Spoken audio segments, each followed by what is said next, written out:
Judaism may be at her best when it comes to the senses. I was with our early learning center. I'm looking at our legendary educator, Barbara Mansberg, and all of you teachers get this better than I do about little children. Sensory Judaism, right? Well, guess what this week's Torah portion is named? Ha'azinu, which means literally give ear, listen. And it complements the portion of a few weeks ago entitled Re'eh, see, look. So in today's one-chapter poem, at the end of the 5 books of Moses, Deuteronomy 32, in which Moses calls upon heaven and earth to give ear, to listen to words of praise. Ha'azinu, give ear, it means more than listen. It means to really hear. The person who goes to a concert with his mind on business listens, but does not really hear. The parent who hears a child call out mom, but doesn't hear the urgency behind that cry, listens, but does not really hear. The tennis player who's on the court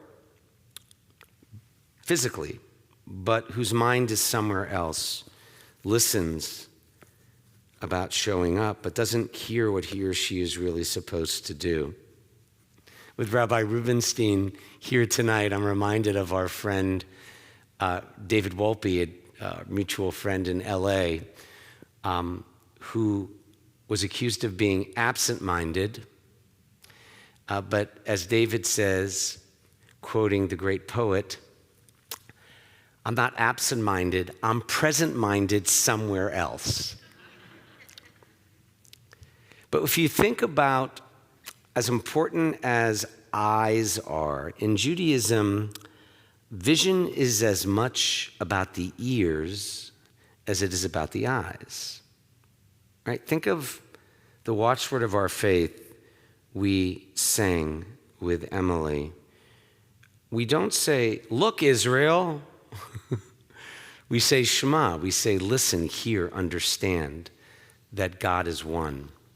So hearing then is not the same as listening. Hearing is deeper. It means remembering by hearing with our minds and our hearts, and not only with our ears. It means closing your eyes, which is the best way to pray, because sometimes you can see better with your eyes closed.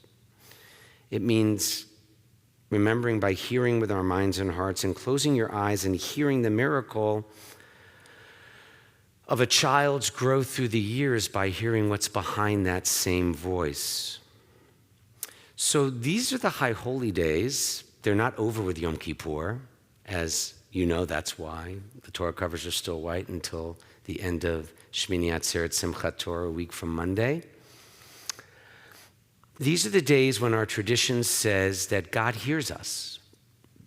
God remembers us no matter what. Now, of course, God hears us every day, but we emphasize it throughout the circle of life, from early childhood to the end of life, and in every stage in between. We must strive leheazen, to give ear to those around us, through the mitzvahs we do, through the love we give, through our appreciation for every age and stage life brings, despite life's insecurity and fragility, which brings us to 48 hours from now.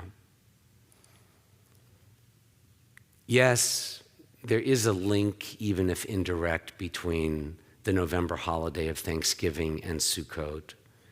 But an important theme of Sukkot is insecurity and fragility, which is why the sukkah is a structure that's deliberately built not to last.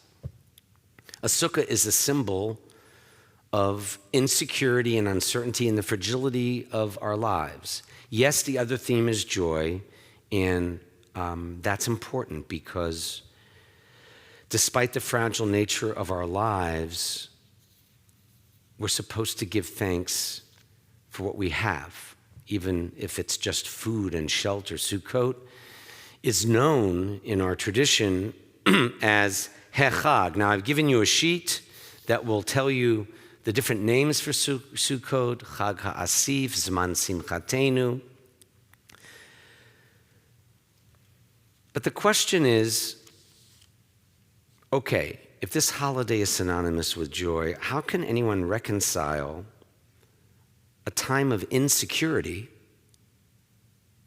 which is what the Sukkah is, with the time for rejoicing, right? Religion is serious business. It concentrates on matters of life and death. It emphasizes and proclaims moral guidelines, theological concepts, hopefully some moments of spiritual inspiration. And Judaism emphasizes this aspect of religion, of course. Judaism can be very cerebral and very serious, but not all the time. Judaism is also a celebration of life in its many moods. And so the way it seems our tradition resolves this conflict between our insecurity and our rejoicing is this big idea. Only because life is limited and uncertain do we find an incentive for rejoicing as much as we can in this lifetime. That's why we have bar and bat mitzvah. That's why a couple will be married on this bima tomorrow night. But start with children. For the rest of the world, a child turns 13. Big deal. Welcome to adolescence, the wonder years. What's the hallmark of adolescence? Ambivalence. Judaism comes along and says, don't let it be just that. Make it a rite of passage. Make it a positive experience that will impact on the self-esteem and entire Jewish identity, not just for that teenager, but for her or his family. Yeah, thinking about the bar and bat mitzvahs this month, I'm reminded that it's a big deal, especially for parents. It's the teenage years when parents realize,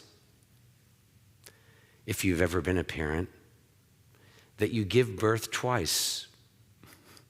First, you give birth to an infant. 13 years later, you give birth to an adolescent. Actually, I gave birth 3 times during COVID when my 28-year-old son moved home. And he said, I'm living in the basement, even though we don't have a basement. We don't live forever. And each stage of life is full of new challenges, ups and downs, which is precisely why we have to make the most of the happy times and rejoice, even given the fragility. And of course, we call this holiday harvest time. When we look at the harvest of our lives, looking ahead to all we can make happen in however much more life we have, but also what we have managed to achieve and been blessed with, the families, the children, the relatives, what we've managed, it makes it all the more sweet in the face of all the doubt and adversity each of us has had to face and overcome in different measure. So my main point tonight is that rejoicing and uncertainty are not only the twin themes of this season and this holiday. They're also the inevitable components of every significant experience we can remember. The first day in a new community or a new job is inevitably a time of rejoicing, and it's also a reminder of uncertainty. A wedding between loved ones like tomorrow night or last Saturday, it's clearly the joy of a lifetime.